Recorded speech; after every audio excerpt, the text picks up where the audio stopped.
I didn't want to be right. I really didn't want to be right. Turns out I was right, and a hitherto secret Israeli intelligence document admits it. Americans, Canadians, Brits, Europeans. If you've been enjoying scenes like this over the past few weeks...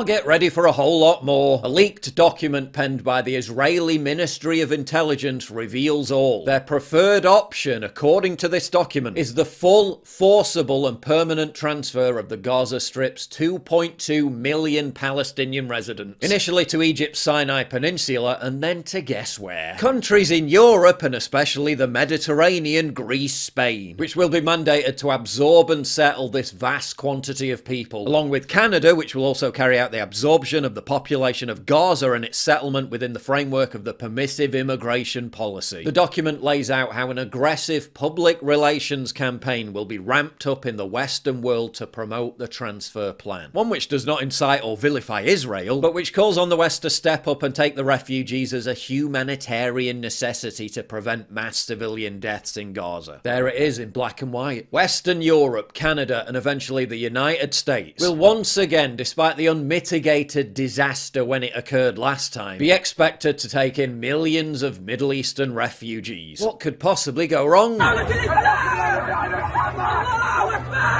Statistically, 57% of Gazans have a positive view of Hamas, which, whatever you think of Israel, is a terrorist group that slaughters innocent civilians to achieve its political aims. So that's another 1 million plus people minimum heading to the West who support an Islamic terror group. But is the document authentic? Well, unfortunately for us, it seems to be completely legitimate. First reported on in English by 972mag.com, which isn't some random website. It's a prominent news outlet in the region run by seasoned journalists, both Israelis and Palestinians. The report was also first released in Hebrew by partner site Local Call, which also verified the authenticity of the document. A source in the intelligence ministry confirmed to Local Call and Plus 972 that the document was authentic, that it was distributed to the defense establishment by the ministry's policy division, and that it was not supposed to reach the media. Does the existence of the document mean that the forcible transfer of 2.2 million Gazans to Canada, America and Europe will go ahead? Not necessarily. The government doesn't have to explicitly follow the plan. But given Benjamin Netanyahu's previous behaviour, it's a distinct possibility. Although it was subsequently scrapped, Bibi reached a deal with the UN back in 2018 to send 16,000 West African migrants to Western countries instead of deporting them back to their homelands. Only last month, Israel responded to migrant riots in Tel Aviv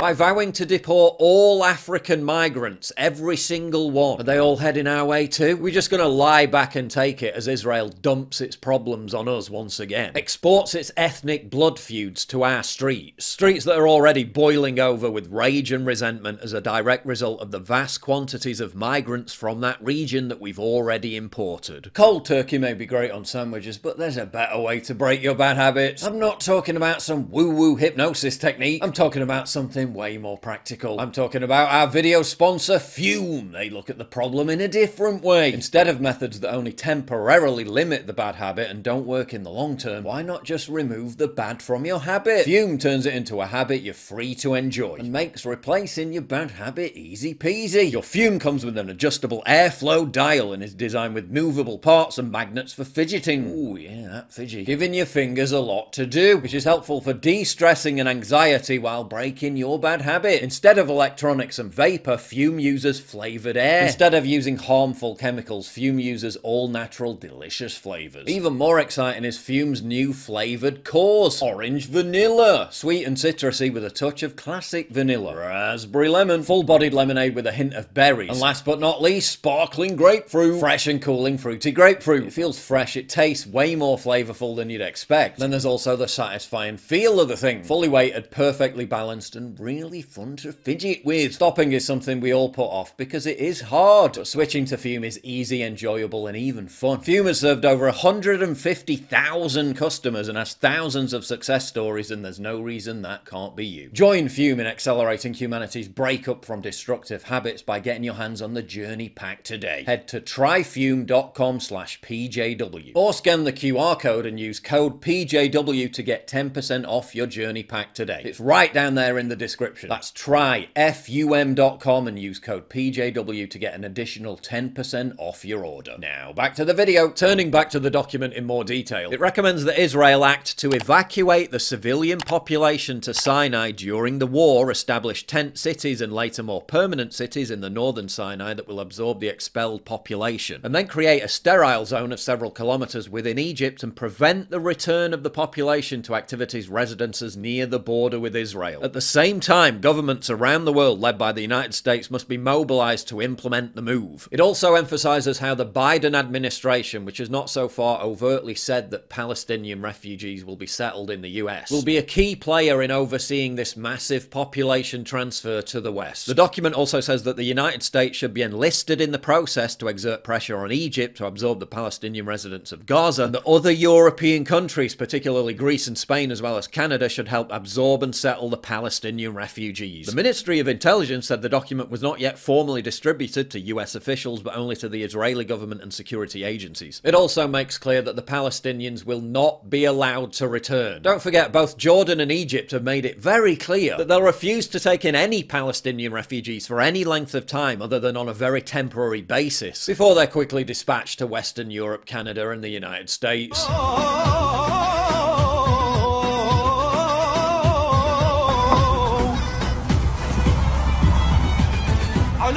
على ديني على أرض تلاقيني أنا لأهلي أنا فديهم أنا دمي فلسطيني فلسطيني فلسطيني أنا دمي فلسطيني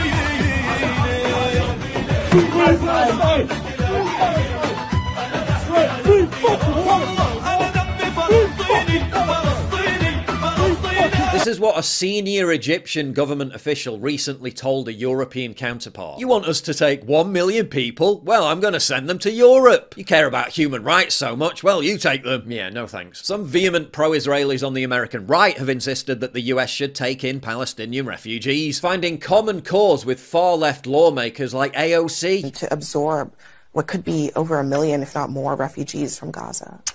I think there's something to be said about the region's partners being able to support and step up Palestinians. However, that does not abdicate the United States from our historic role that we've played in the world of accepting refugees. We've already experienced unprecedented bedlam on our streets. Now so out of control that police in London are tearing down posters of kidnapped Israelis so as not to offend pro-Palestinian protesters and Muslim migrants, according to their own statement, to prevent an increase in community tension. How will community tensions be improved by importing millions more people who behave and think like this? After everything that European countries have experienced, not just these violent protests over recent weeks, but the wave of Islamic terror attacks, soaring crime rates and the creation of dangerous parallel societies, all of which has been massively exacerbated by mass migration over the last 10 years. Not to mention the slow ticking time bomb of demographic